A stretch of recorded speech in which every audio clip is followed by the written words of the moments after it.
불필요한 용역, 부풀린 용역이 없는 양산 폭지 아파트 조합이 정비사업비 절감 우수사례 공유를 위한 대담. 양산 복지 아파트 조합은 지작물 철거 용역, 신탁 등기, 일괄 명도, 국공유지 무상 양도, 수방 제설 대책, 인익공사 등 불필요한 용역이 없습니다. 이주관리 5,800만, 범죄 예방 용역 1,224만, 성명감리 1,160만, 수도 전기 가스 통신사 등 원인자, 부담 비용과 같이 꼭 해야만 하는 용역은 부풀리지 않고 실비만큼만 용역 계약으로 사업비 절감을 하고 있습니다. 오늘은 제가 멀리 양산 복지아파트의 마정락 조합장님을 찾아뵙고 몇 마디 대담을 좀 하고자 합니다. 제가 오늘 조합장님을 뵙게 된 것은 그동안에 우리 조합이 전국에 많지만 그중에 한 두 분 조합장 정도가 제가 아는 범위 내에서는 서울에도 한 분 그런 분이 계시고 부산 쪽에도 한 분이 계신다고 들었는데 그분들이 나름대로 조합장을 하시면서 유튜브를 통해서 조합에 관한 재건축 재개발에 관한 얘기를 좀 해오신 걸로 알고 있습니다.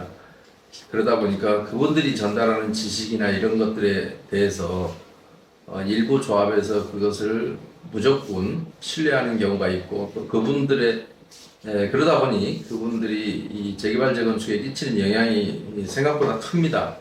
그런데 그 내용들이 올바른 방향이면 좋겠는데 그렇지 않은 경우가 더 많아서 여러분 아시다시피 관심 있는 분들은 아시겠습니다만은 우리 중앙일보에서 탐사보도팀에서 얼마 전에 우리 양산의 마정락 조합장님을 모범 사례로 소개한 적이 있습니다. 그래서 우리 메이저 언론사가 소개했던 그 내용 외에 또 제가 오늘 거기서 미처 설명드리지 못한 그런 부분도 있다고 생각이 돼서 오늘 마 조합장님 뵙고 좀 세세하게 물어보고 그래서 각 항목별로 좀 자세하게 여쭤보고 그 내용을 전국에 있는 우리 조합장님들이나 조합원들이 좀 공유하면 많이 도움이 되겠다 싶어서 오늘 찾아뵙게 됐습니다.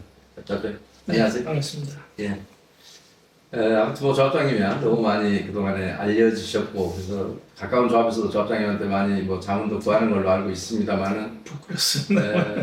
일부는 뭐 아시다시피 이 시장이라는 것이 초창기에 그러니까 처음 조합이 설립되자마자 와서 도움을 청하면 처음부터 이렇게 조합장님 같은 케이스가 직접 경험하고 나름대로 모범 사례가 무엇인지를 좀 설명을 하면 좋겠는데 이미 어느 정도 진행이 된 상태에서는 사실상 알려주더라도 그걸 시정하지 못하거나 하는 경우들이 좀 있어서 안타깝다는 생각을 저 개인적으로 해봤습니다. 그래서 오늘은 그래서 항목별로 좀 조합장님이 좀 그동안의 경험을 좀 나눠주시면 비록 이미 진행되어 버린 조합은 뭐 좀 불편하다 하더라도 새로 시작하는 조합이나 아니면 너무 늦지 않은 조합들은 좀 올바르게 세우는 데 도움이 되지 않을까 싶습니다.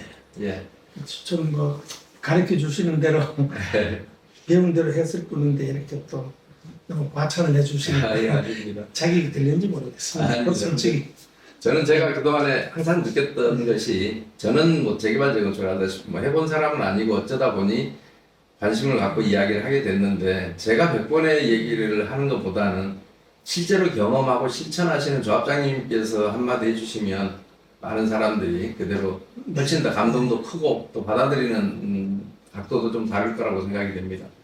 그래서 오늘 귀한 시간 내주셨으니까 제가 항목별로 하나하나씩 좀 여쭤보려합니다. 네.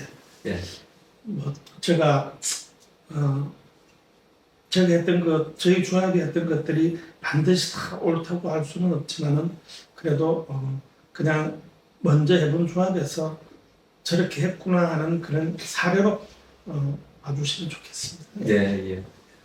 우선 그러면 시공사와의 계약서가 사실 되게 중요합니다. 그런데 어디를 찾아봐도 인터넷을 찾아보든 어디를 찾아봐도 사실은 시공사와의 계약을 어떻게 하는 게 합리적이다라고 하는 정보를 참 찾기는 어렵습니다. 저 개인적으로도 언젠가 어느 나름대로 인터넷에서 굉장히 유명하신 변호사님입니다만 재개발 재건축에서는 저한테 개인적으로 전화해서 시공사와의 계약서를 좀 돈을 받고 검토해 줄 수 없냐 그래서 제가 그냥은 검토해 드릴 테니 의뢰받으신 조합이 있으면 보수는 변호사님 받고 하십시오라고 한 적은 있는데 뭐 그대로 이제 얘기만 진행하다가 제가 그대로 진행은 더 이상 되지는 않았습니다만은 제가 평소에 제 카페에는 나름대로 그런 내용을 올려놨어요. 그런데 그것을 실천하는 조합은 아직 본 적이 없습니다. 근데 우리 그래도 양산 복지아파트 조합은 시공사와의 계약이 아직 뭐 다 종료된 건 아니지만 그래도 1차 선정할 당시에 체결했던 계약서가 다른 조합과는 조금 다른 점으로 알고 있습니다. 그래서 비교적 몇 가지 점에서 제가 보기에는 한 4가지 점에서 크게 차이가 있다고 보이는데요. 첫째는 우리 그 사업비, 사업비가 아닌 사업비는 전체 사업을 소요되는 비용이고 사업에 소요되는 비용이고 공사비는 시공사와의 이제 공사 대금 지급 문제 아니겠습니까? 그 부분에 대해서 어떻게 정하셨는지 그리고 그게 순서나 이런 것들 그리고 그 이유가 무엇인지 간단히 설명을 좀 해주시죠. 우선 그 시공자와의 이 공사도급 계약서에서 공사비 반환에 대한 부분은 그 대표님 운영하시는 그 카페에서 애초부터 학습을 많이 했습니다. 거기서 공사비 반환의 순서인데요. 공사비 반환의 순서를 분양 수입이 들어오면은 분양 수입 중에서 제일 먼저 유이자 사업비 이자를 먼저 반환을 하고 그 다음에 유이자 사업비 원금 그리고 무이자 사업비 원리금 그 다음에 공사비를 제일 마지막에 상환하는 걸로 공사비 후상환 방식으로 분양 수입에 대한 캐시플로우를 짰거든요. 그렇게 함으로써 조합은 좀 더 안정적으로 자금 관리가 가능하게 되고 또 비례율을 높일 수 있어서 수익을 조금 더 올릴 수 있는 그런 효과를 볼 수 있었습니다. 아무래도 시공자의 이런 어떤 전향적인 협조가 제일 중요한 것 같습니다. 아무튼 뭐 제가 기억하기에는 조합장님 미리부터 그런 내용을 숙지하고 계셔서 시공자 입찰 참여할 때부터 그런 조건이 아니면 안 된다라고 말씀하셨고 그래서 아마 시공사에서도 그렇게 입찰 참여 제한 시부터 아예 그렇게 제한을 했던 걸로 알고 있습니다. 그런데 이제 그게 어떤 효과가 있냐면 사실은 제가 그동안에 봐온 경험으로는 서울 지역의 조합들 같은 경우 보면 먼저 공사비 전액에 달할 때까지 공사비 지급을 우선하고 그 외에 부이자 사업비가 나가고 사실상 제일 먼저 지급돼야 될 유이자 사업비에 대한 원리금이 제일 뒤로 빠지는 경우가 많거든요.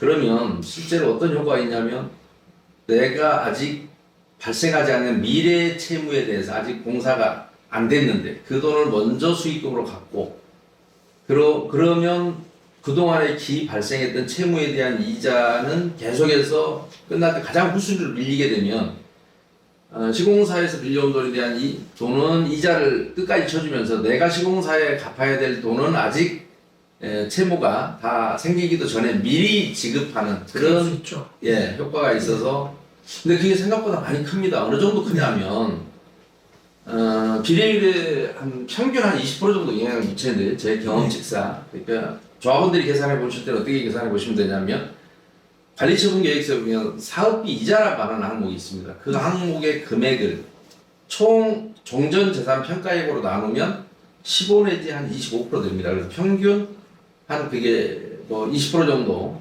그렇게 비례율에 영향을 미치는 것 같아요. 지금 글로벌 금융 환경이나 금리 환경으로 봤을 때 전기 사업에 미치는 사업 비용은 더 크겠죠. 더 클 수 있죠.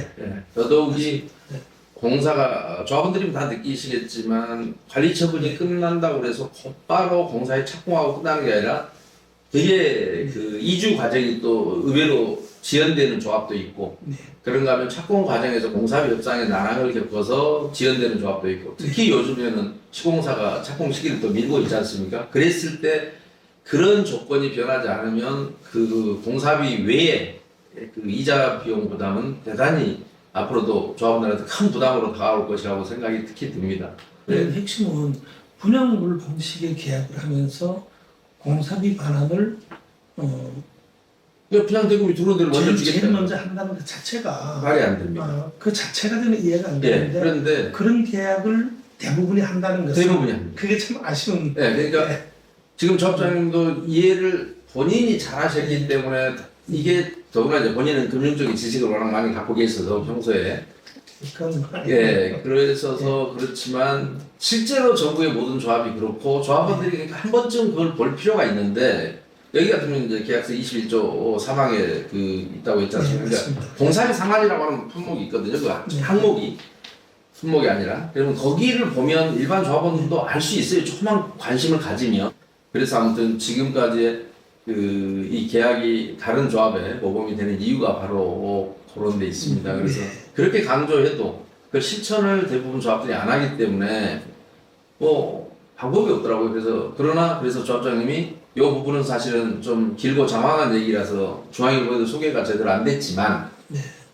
사실은 굉장히 중요한 부분에 관한 얘기입니다. 그리고 어디에도 인터넷을 찾아봐도 아니면 어느 변호사한테 가도 이런 얘기를 속 시원하게 해주고 그것으로 인한 예상되는 손해라든지 아니면 미래 어떤 위험성이라든지 이것을 잡아주는 사람도 없고 과거에 도급계약을 이렇게 해왔고 역사가 그러다가 어느 순간 이렇게 불리하게 변경을 시키더라 시공사들이 하는 그런 스토리를 얘기해주는 사람도 없거든요. 그래서 조합장님의 경험이 또 실천했던 그런 경험이 되게 다른 조합에 많은 영향을 미치고 또 그렇게 바뀌었으면 좋겠습니다. 잘 가르쳐 주신다. 근데 이제 분양분을 형식의 계약을 하면서 이 공사비를 선반환한다는 것 자체가 그것은 조합에서 좀 유념해야 될 부분 같고요. 그렇습니다. 그리고 이제 지금같이 고금리 경제 환경에서 이런 어떤 그 분양 수입에 대한 캐시플로우를 유이자 사업비 원리금 상환을 먼저 하고 네. 공사비를 후순위로 한다는 것은 조합의 수익을 안정화시키는데 아주 좋은 의미가 있겠죠. 예. 네. 근데 저는 그래서 이왕에 조합장님 그런 거 말씀하시니까 제가 다른 이걸 실천하지 못하는 조합장들한테는 한마디만 물어보고 싶어요. 너희 집을 짓는다면 네 개인 집을 짓는다면 과연 이렇게 하겠느냐라고 하면 아마 하겠다는 사람 한 명도 없을 거예요. 그런데 더더욱이 너희 집도 안 되는데 개인 집도 안 되는데 만약에 공사업자한테 어차피 집은 지어줄 거니까 공사비를 좀 먼저 줘 하면 누가 주겠어요? 솔직히 말하면. 그런데 하물며 조합원들 더구나 일반 분양자들 이 사람들 돈을 갖다 미리 땡겨준다. 그렇게 물어보면 과연 조합장들이 어떻게 대답할지 그걸 실천하지 않는 조합장들이 과연 그때는 무엇이라고 대답할 수 있을지 참 모르겠습니다. 시공사 계약 요약. 공사비는 기성불로 취급해야 하고 유이자 사업비 먼저 상환 후 공사비 취급 순으로 상환해야 합니다. 유이자 사업비를 나중에 상환할 시 이자가 발생하고 기성불이 아닌 공사비 선지급 시 시공자가 건축을 못하게 되는 상황이 생겼을 시 사업이 멈출 수 있기 때문입니다.